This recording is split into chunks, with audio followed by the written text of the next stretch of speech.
आपल्या सगळ्यांनाच माहिती आहे की परवा रात्री 8-8:30 वाजता एक प्रसंग रत्नागिरी मिरजोळा MIDC येथे घडला आणि एक वासराचं मुंडकं रस्त्यावर पडलेलं काही मंडळींना दिसलं आणि त्याच्यानंतर पोलीस देखील त्या ठिकाणी पोहोचले आणि अनेक गोष्टी त्याच्यानंतर घडलेल्या आहेत। आजच सकाळी मी पोलीस अधीक्षक यांच्याशी चर्चा केली की नक्की हे प्रकरण काय आहे, परंतु एक नक्की आहे की ज्या दिवशी मला हे प्रकरण कळलं त्यावेळी पालकमंत्री या नात्यानं आणि विशेषतः या मतदारसंघाचा आमदार म्हणून मी पोलीस अधीक्षकांची चर्चा केलेली होती आणि ज्या काही शंका आहेत या सगळ्या शंका तपासून बघून जो गुन्हेगार आहे त्याच्यापर्यंत पोचलंच पाहिजे आणि त्याच्यावर कडक कारवाई होऊन तो जेलमध्ये गेला पाहिजे अशा पद्धतीची भूमिका परवा देखील माझी घेतलेली होती। आज देखील भूमिका तीच आहे।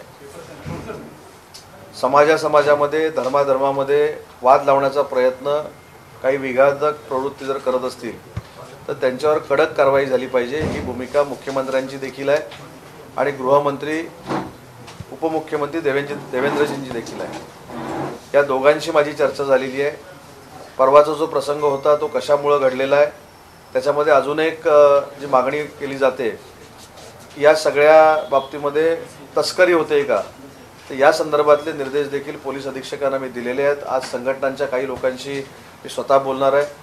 कायदा आणि सुव्यवस्था ही जिल्ह्यातली अबाधित राहिली पाहिजे म्हणून सगळ्यांनी सहकार्य करणं आवश्यक आहे आणि काल देखील पत्रकार परिषदेमध्ये मी सांगितलं की हे कृत्य करणारा कुठच्याही जाती धर्माचा जरी असला तर त्याच्यावर कडक कारवाई व्हावी ही पालकमंत्री म्हणून माझी भूमिका आहे आणि त्या दृष्टीनं पोलीस कारवाई देखील करतायत।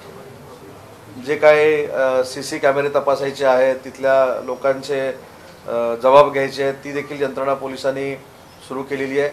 परंतु एक मात्र नक्की आहे की अशा बाबतीतली घटना पुन्हा एकदा घडू नये ही काळजी पोलीस यंत्रणेनं घेतली पाहिजे आणि अशी प्रवृत्ती जर आपल्या रत्नागिरीच्या परिसरामध्ये अशा पद्धतीचे उद्योग कोण करत असतील तर त्याच्यावर देखील कडक कारवाई झाली पाहिजे ही भूमिका पालकमंत्री या नात्याने मी ऑलरेडी घेतलेली आहे। त्याच्यामुळे कोणामध्येही गैरसमज असण्याचं काही कारण नाही।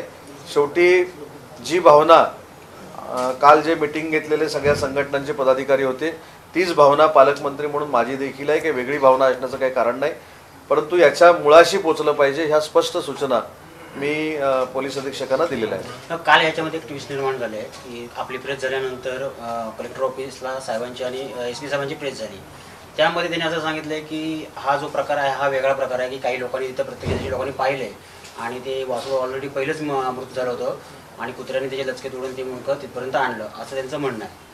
परंतु उद्या याच प्रश्नावर एक मोर्चा आपल्या रत्नागिरीत निघतोय, काही संघटना अजूनही आक्रमक आहेत ते मान्य करायला तयार नाही आहेत। नाही, एक महत्त्वाची गोष्ट अशी आहे की जे काय निदर्शनास आलं आहे ते पुराव्यानिशी सिद्ध झालं पाहिजे ही शासन म्हणून आमची भूमिका आहे। मी देखील पोलीस अधीक्षकांशी चर्चा केलेली आहे। याच्यामध्ये मोर्चा काढणारे किंवा संघटनामध्ये जी लोक आहेत त्यांची भावना आणि माझी भावना वेगळी असण्याचं काही कारण नाही, परंतु त्याच्यामध्ये नाहक कोणी कायदा आणि सुव्यवस्था बिघडेल अशा पद्धतीचं देखील करणं उपयोगाचं नाही, कारण शेवटी ह्या जनतेच्या निगडीत विषय आहे। त्याच्यामुळं मोर्चा काढणं हा लोकशाहीतला एक प्रकार आहे, आंदोलन करणं हे देखील लोकशाहीतला प्रकार आहे आणि आंदोलनकर्त्यांची भूमिका आहे तीच माझी भूमिका आहे। याच्या शेवटपर्यंत पोचलं पाहिजे, जो कोण गुन्हेगार असेल त्याच्यावर कारवाई झाली पाहिजे हीच माझी भूमिका आहे। त्याच्यामध्ये आता काल पण मी व्हिडिओ करून पाठवला, काल मी प्रेस कॉन्फरन्स घेतली, आज रत्नागिरीमध्ये येऊन त्याची प्रेस कॉन्फरन्स घेतोय। याचा अर्थ कोणालाही पाठीशी घातलं जाणार नाही आणि त्याचा उल्लेख पण मी स्पष्ट केलेला आहे की ज्यांनी गुन्हेगार म्हणून हे कृत्य केलेलं असेल तो कोणी जरी असला तरी त्याला जेलमध्ये पाठवलं पाहिजे ही माझी भूमिका आहे। पण पोलिसांना तपास देखील करण्याची संधी दिली पाहिजे, वेळ दिला पाहिजे। त्याच्या पोलिसांना कोण पाठीशी घालतंय का, मग ह्याला त्यात काय राजकारण आहे का, त्याची काही माझं घेणं देणं नाही। जे कृत्य कोणी केलं असेल ते अतिशय घातक आहे आणि मी काल तर शब्दप्रयोग केला, कधीही वापरत नाही, हे नीच कृत्य आहे ज्याने कोणी केलं असेल त्यानं आणि या नीच कृत्याला कोणी पाठीशी घालू नये हीच आमची भूमिका आहे। आणि माझ्या मनामध्ये देखील शंका आहेच ना, आज पालकमंत्री म्हणून माझ्या मनामध्ये देखील शंका आहे। म्हणूनच आपण बघितलं असेल की आता सगळ्याच पोलीस विभागाच्या अधिकाऱ्यांना तुमच्या समोरच मी बोलवलेलं आहे, त्याच्यामुळे आम्ही देखील गांभीर्याने घेतलेलं आहे, मुख्यमंत्र्यांनी गांभीर्याने घेतलेलं आहे, उपमुख्यमंत्र्यांनी गांभीर्याने घेतलेलं आहे। काल मला कोणीतरी प्रश्न विचारला की निलेशजींनी याच्यामध्ये लक्ष घातलं आहे ते चुकीचं आहे की बरोबर आहे। मला असं वाटतं की ते देखील या कोकणातले एक कार्यकर्ते आहेत, जबाबदार व्यक्ती आहेत, त्यांनी याच्यामध्ये लक्ष घातलं तर त्याच्यामध्ये काय वाईट वाटण्याचं कारण आहे। मला जर वाईट वाटत नाही तर प्रश्न विचारणाऱ्यांना देखील वाईट वाटू नये. माझं म्हणणं ह्याच्यामध्ये आपलं देखील सहकार्य आम्हाला असणं गरजेचं आहे. कारण शेवटी ही जी घटना घडलेली आहे ही वारंवार होऊ नये याची देखील दक्षता घेतली पाहिजे. याच्यावर परमनंट सोल्युशन काढलं पाहिजे. आणि याच्यामध्ये जे कोणी सांगितलेलं आहे की ह्याचे बाबा कत्तलखान्यात नेत आहेत का, कत्तलखान्यातनं हे इकडे आणले जात आहेत का, काही स्पेसिफिक सांगितलं जातं आहे की ह्या एरियामधनं हे झालेलं आहे, त्या एरियामधलं देखील चेक केलं पाहिजे. परंतु या सगळ्या ह्याच्यामध्ये पोलिसांना काम करायला दिलं पाहिजे. पोलिसांची भूमिका देखील पारदर्शक असली पाहिजे ही आमची भूमिका आहे. आणि या सगळ्या प्रकरणावर स्वतः माननीय उपमुख्यमंत्री गृहमंत्री देवेंद्रजी लक्ष ठेवून आहे. साहेब, कायदा आणि सुव्यवस्था कायम राहिली पाहिजे. घटना घडून 4 दिवस 3 दिवस झाले, कुठेही दगडफेक झाली नाही, जाळपोळ झाली, जे अनेक ठिकाणी घडते. म्हणजेच रत्नागिरीकरांनी सामंजस्याने आणि भूमिका घेतलेली आहे. भावनांचा उद्रेक होतो, चर्चा होते, पण पोलीस त्यानंतर जे वागतायत ते योग्य असं वाटतं का? म्हणजे तिथे जमा झाल्यावर त्यांनाच घेराव घातला गेला, लोक पोलीस स्टेशनला गेल्यावर त्यांनाच बोललं गेलं त्या जमावाला किंवा त्या हिंदू लोकांना. कालही तीच प्रकार तिथे झाला. लगेच पोलीस बंदोबस्त झाला. ठीक आहे, सुरक्षा हा एक भाग असतो, पण हे जे कुठेतरी होत आहे ना की ज्या याच्यामध्ये माझी विनंती एवढीच आहे की पहिली गोष्ट, गुन्हेगार तो गुन्हेगार, तो कुठच्याही जाती धर्माचा असू दे.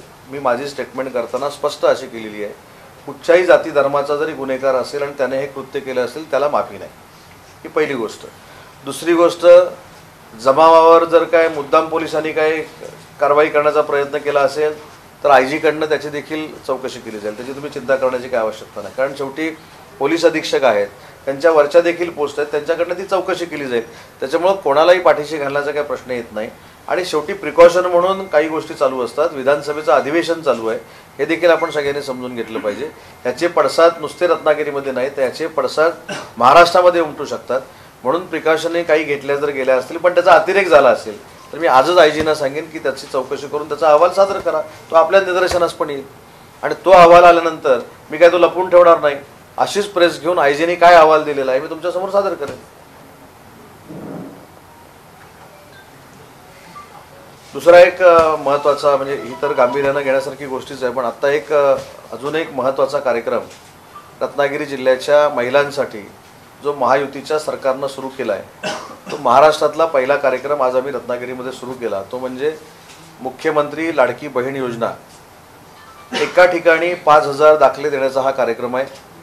असे कार्यक्रम आजपासून पुढचा आठवडाभर आम्ही जिल्ह्यामध्ये करतोय. 5.5 लाख महिलांपर्यंत पोचण्याचा आमचा मानस आहे. आणि 100% जे टार्गेट आहे ते अचीव केलं पाहिजे. ह्या सूचना मी जिल्हाधिकाऱ्यांना दिलेल्या आहेत. आजचा कार्यक्रम जर आपण बघितला असेल किंवा तुम्ही उपस्थित असाल तर किती उत्स्फूर्त प्रतिसाद आहे त्या कार्यक्रमाला. त्याच्यामुळं महिलांमध्ये ही पॉप्युलर झालेली जी योजना आहे की लोकांपर्यंत पोचली पाहिजे, हा मानस डोळ्यासमोर ठेवून रत्नागिरी प्रशासन आणि रायगड प्रशासनाने हे कार्यक्रम घेतलेत. महाराष्ट्रातला रत्नागिरीतला हा पहिला कार्यक्रम आहे, पण आमचं टार्गेट 100% महिलांपर्यंत पोचण्याचं आहे. आज दुसरा एक कार्यक्रम जो झाला, आपल्याकडे रत्नागिरी शहरामध्ये शहरी वाहतूक आहे, पण शहरी वाहतूक ग्रामीण भागामध्ये जाते आणि ग्रामीण भागातल्या महिला त्या गाडीमध्ये बसल्यानंतर त्यांना 50%चा लाभ मिळत नव्हता.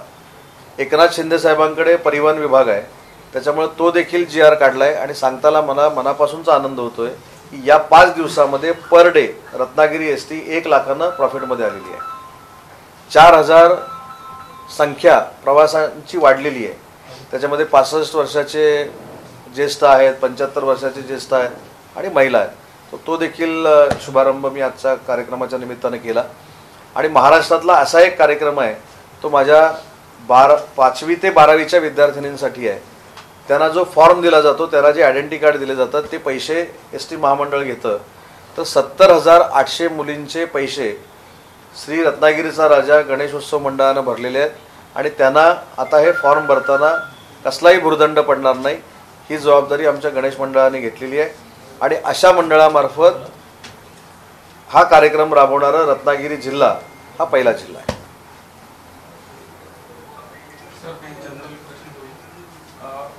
राजापूर तालुक्यात वाडी खुर्द या गावातला जवळपास 125 हेक्टरचा एरिया इंडस्ट्रियल एरिया म्हणून घोषित झाला आहे.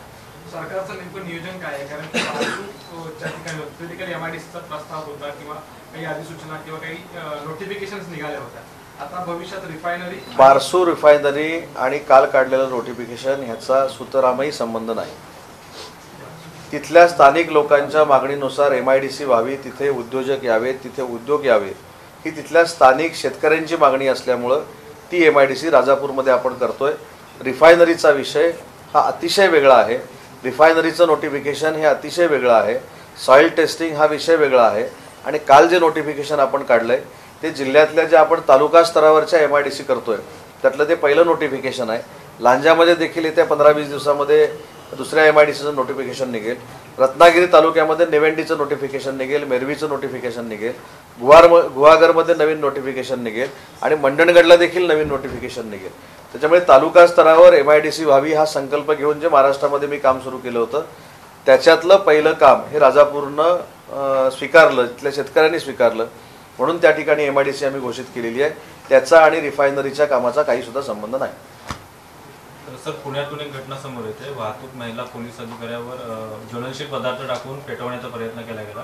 राज्यामध्ये आता गुन्हेगारांना कायद्याचा धाक राहिलेला आहे, काय सांगा? कायद्याचा धाक राहिला नाही म्हणण्यापेक्षा त्याची माझ्याकडे माहिती नाही, मी माहिती घेईन.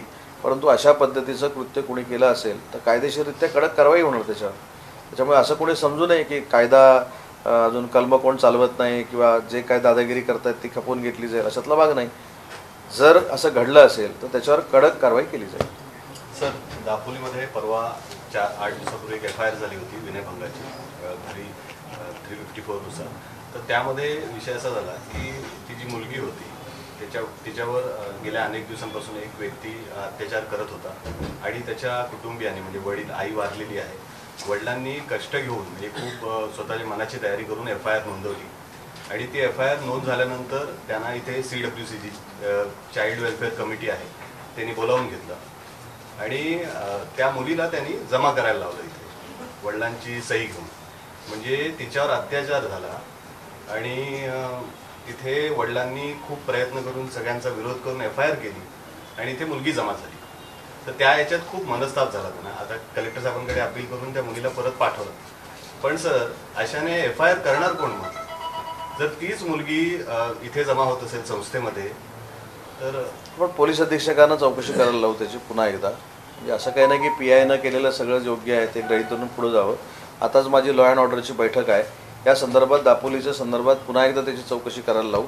पुन्हा एकदा त्याच्या आईवडिलांना मी पोलीस अधीक्षकांना बोलवायला लावेन आणि जे योग्य आहे ते करण्याच्या सूचना मी देईन. सर, सकाळी रवींद्र वायकरांना क्लीन चिट मिळाली का भूखंड घोटाळ्यामध्ये विरोधकांनी टीका केलेली आहे. वडट्टीवारांचं म्हणणं असं आहे की वॉशिंग मशीन आहे भाजपकडं, त्यातून हे क्लीन चिट दिली जाते. तर संजय राऊतांचं म्हणणं आहे की आता फक्त दाऊदला क्लीन चिट देणं सरकारकडून बाकी आहे. त्याला काय उत्तर? मला असं वाटतं की तुम्ही काही लोकांचं फारच मनावर घेता. काही या लोकांचं मनावर घ्यायची आवश्यकता नाही. हे दखल घेण्या एवढे देखील शिल्लक राहिलेले नाही. परवाच्या निवडणुकीमध्ये आमच्या मुस्लिम बांधवांनी आणि दलित बांधवांनी त्यांचा गैरसमज झाल्यामुळं जी काय यांच्या मतामध्ये वाढ झालेली आहे त्याला मी वाढ असं म्हणत नाही, ती सू झालेली आहे मतांची. ती आता विधानसभेला कमी होईल. त्याच्यामुळे मला असं वाटत नाही वायकरांना का क्लीन चिट दिली, का दिली, मला अजून माझ्याकडे ते कागदपत्र पण नाही. परंतु एखादी चांगली गोष्ट झाली की ती यांच्यामुळं झाली आणि एखादी वाईट गोष्ट झाली की ती आमच्यामुळं झाली. की त्यांच्या प्रत्येक पत्रकार परिषदेचा मतितार्थ असतो. त्याच्यामुळे मला असं वाटत नाही की या सगळ्या गोष्टीमध्ये काही तथ्य आहे. सर, खेळाडूंना 11 लाख रुपये देण्याचा निर्णय झाला, त्याच्यावर आता वाद सुरू आहे. वडट्टीवार असं म्हणाले की 11 लाख रुपये त्याला 11 कोटी रुपये द्यायला नको होते.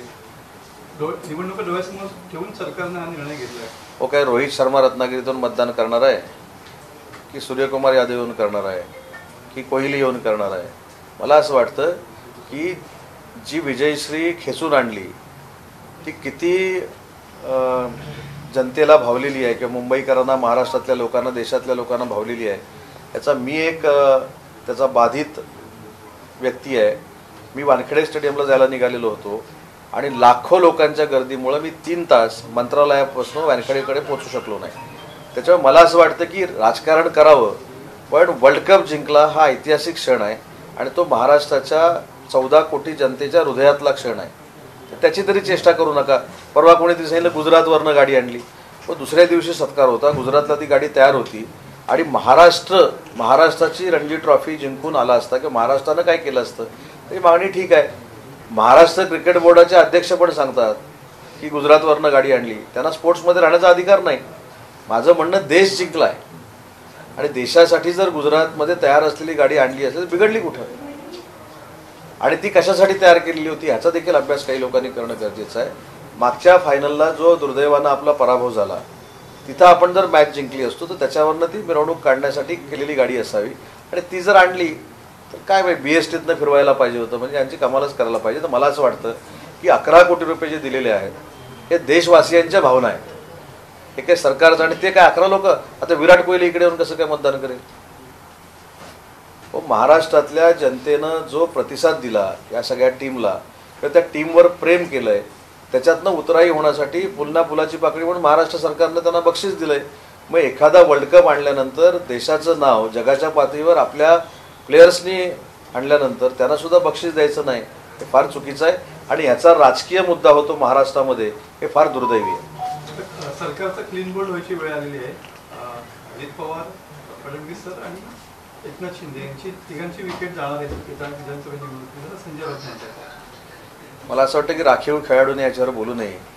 आम्ही ऑलरेडी 2 वर्षापूर्वी कोणाचा बोल्ड उडवायचा तो उडवलेला आहे, त्याची चिंता करण्याची काही आवश्यकता नाही, आणि टीममधल्या लोकांनी बोलावं. राखीव खेळाडूंचं काय किंमत नसते, सर अजून एक विषय, त्यांनी फक्त पाणी घेऊन यायचं असतं. तर ते 11 कोटी दिले त्याबद्दल लोक म्हणतात की राखीव खेळाडूंना पैसे नाही दिले, फक्त 11 जणांनाच दिले. नाही नाही, टीमला दिले, म्हणजे प्रत्येकी कोटी रुपयाचं. नाही नाही, 11 ह्याला नाही मिळणार ना ते. मला असं वाटलं की टीमला सांघिक दिलेलं आहे. क्रिकेट हा सांघिक खेळ आहे. काही लोकांना स्वतः कमवायची सवय असल्यामुळं एकट्याला कदाचित ते वाटत असेल, पण हे सांघिक खेळासाठी 11 कोटीचं दिलेलं बक्षीस आहे. आपण देखील मळ्यातली मॅच एखादा मुलगा चांगला जिंकला किंवा टीम जिंकली गावची, तर आपण सुद्धा ग्रामपंचायतीची लोक 5-50 हजार रुपये त्याला मदत करतात, 15,000 रुपये मदत करतात, जेवणाला बोलवतात. तर 11 कोटी रुपये म्हणजे मला असं वाटतं की 14 कोटी जनतेनं केलेला भारतीय टीमचा सन्मान आहे. त्या सन्मानाचा तरी अपमान कोणी करू नये असं माझं मत आहे.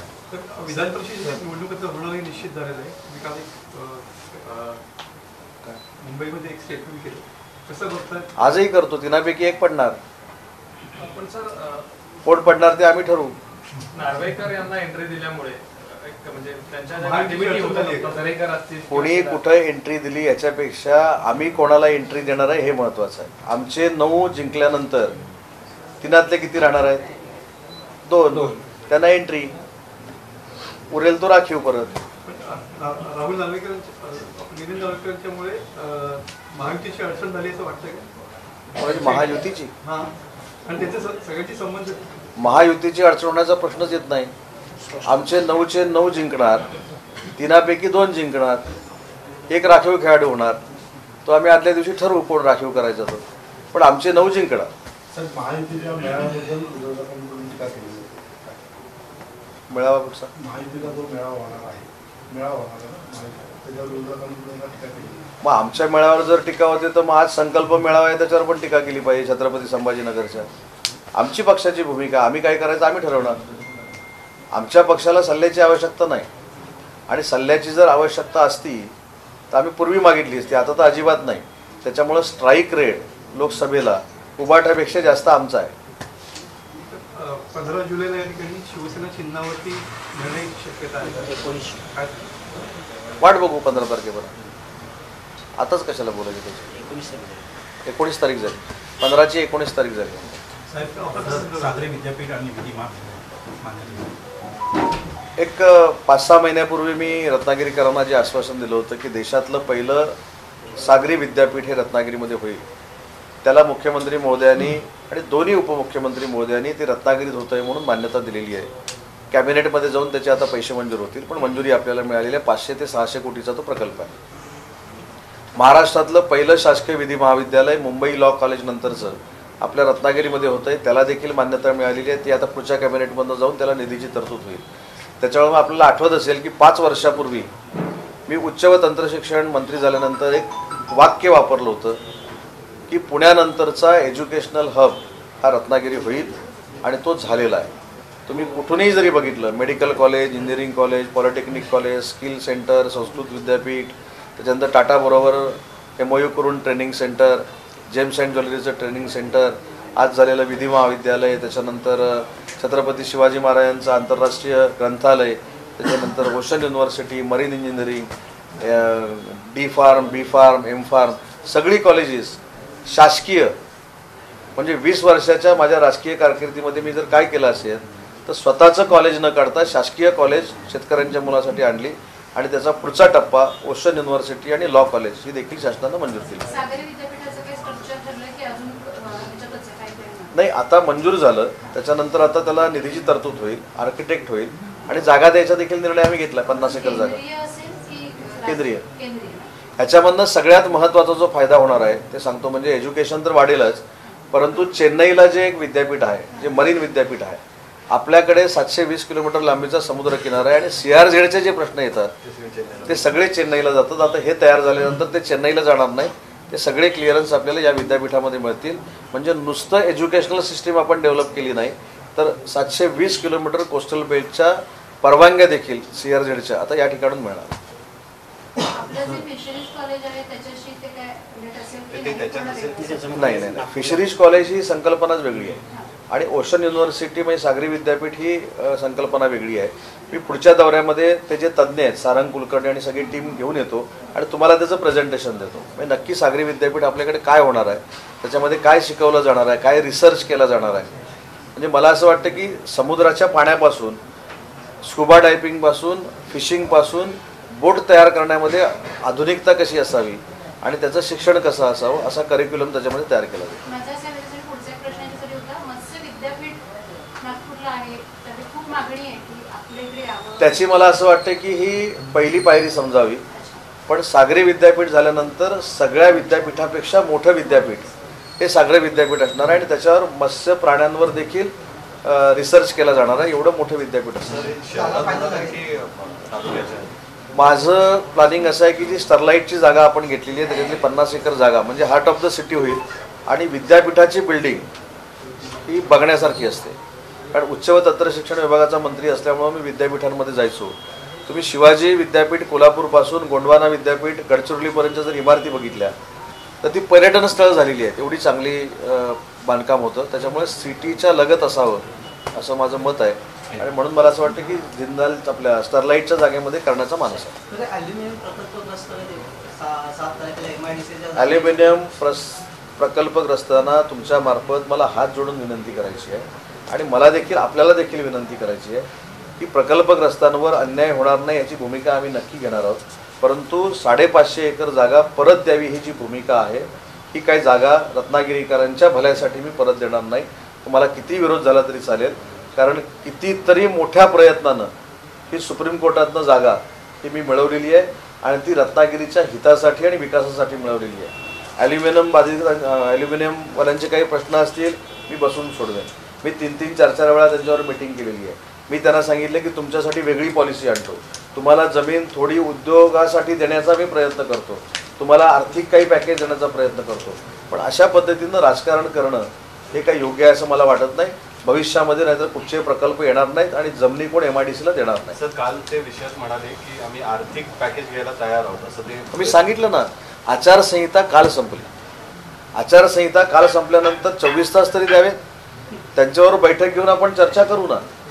माझं म्हणणं आंदोलनाचं मी प्रचंड आदर करतो, परंतु काल आचारसंहिता संपली नाही. आचारसंहिता संपायच्या अगोदरच त्याच्यामुळं फार वाईट मेसेज इंडस्ट्रियलिस्टकडे जातात. आता ही जागा मिळाल्यानंतर आपण आनंद महिंद्रांना भेटलोय की तुम्ही प्रकल्प इथे टाका, सज्जन जिंदालांना भेटलोय तुम्ही प्रकल्प टाका, युनिव्हर्सिटी आपण तिथं करण्याचा प्रयत्न करतोय.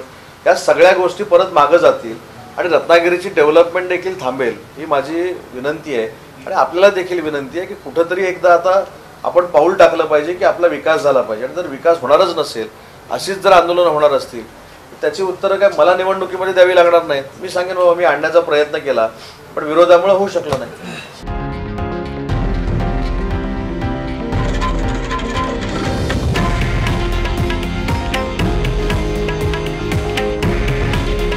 हे आहे देशातील नंबर 1 न्यूज नेटवर्क आणि आपण पाहत आहात TV9 मराठी.